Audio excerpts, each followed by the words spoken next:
King Charles will take the moral high ground when deciding whether the Duke and Duchess of Sussex and Prince Andrew should be part of the historic balcony appearance scheduled for moments after his coronation, a royal commentator has claimed. The possibility of Prince Harry and Meghan's attendance at the coronation has become a hotly debated topic after the royals' recent memoir revealed striking personal details about the family and criticized the firm. Prince Andrew has also stepped back from royal duties after allegations of sexual abuse which the Queen's son has strongly denied. Daily Express royal correspondent Richard Palmer predicted Andrew and the Sussexes would be invited to the coronation, but, crucially, not onto the balcony. During Express.co.uk's Royal Roundup, he told Pandora Forsyth, "My guess is the King will take the moral high ground, whatever the state of his relationships with the Sussexes and his brother Andrew at that point, and invite them all to the coronation." However, the new monarch was likely to follow in his mother's footsteps when it came to establishing who would appear with the senior members of the family in Buckingham Palace after the big event, Mr. Palmer predicted. The Queen specifically designated the spots for royals who were actively working, which precludes the appearance of both Andrew and the Sussexes, with the former having to take a backseat following the scandal in his personal life and the latter choosing to revoke their roles in the family. He explained, "We saw at the Platinum Jubilee the Queen break with the order of precedence in the seating arrangements at St. Paul's Cathedral, where the working royals were given precedence. They were given front row seats, and the Sussexes and those who don't have official duties were relegated to seats behind. That would be my guess for how things will work this time round. I don't believe that there will be a place for the Sussexes or the Duke of York on the balcony." The King has maintained silence in response to the claims made by Prince Harry and Meghan across their various media appearances, with the strategy being no different regarding what Mr. Palmer described as the thorny question of the balcony appearance.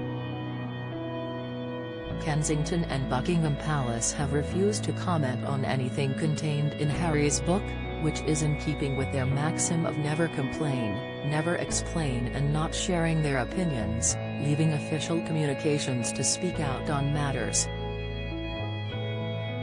Historian David Starkey has described King Charles III's silence towards his son as a clever long game. He told the Mirror, "What I think Charles is doing is actually playing a rather clever long game. Has just letting events take their course, which I think is a very wise thing to do."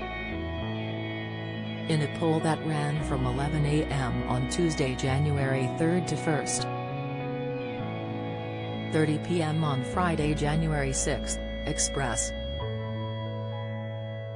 Co.uk asked readers, "Is it time for royal family to speak out ahead of next explosive Harry interview?"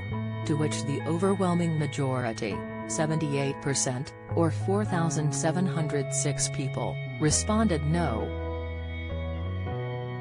Meghan's biographer Omid Scobie attacked the family for their silence, however, writing for Yahoo, "While it may be true that Buckingham Palace and Kensington Palace have chosen not to answer requests for comment from journalists, including myself, about the revelations in Spare, in my experience of royal reporting the reality of the institution's silence might not be quite what it seems."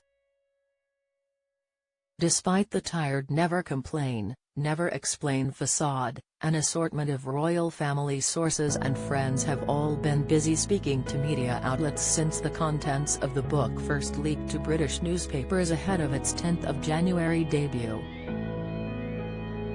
Whilst these sources may be speaking out entirely independently, given how tight-knit the royal family inner circle is, I doubt they would speak to the media without at least some form of tacit approval from the royals.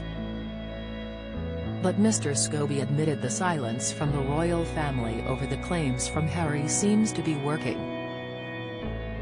In an interview with CBS Anderson Cooper, Prince Harry said, "At some point silence becomes betrayal."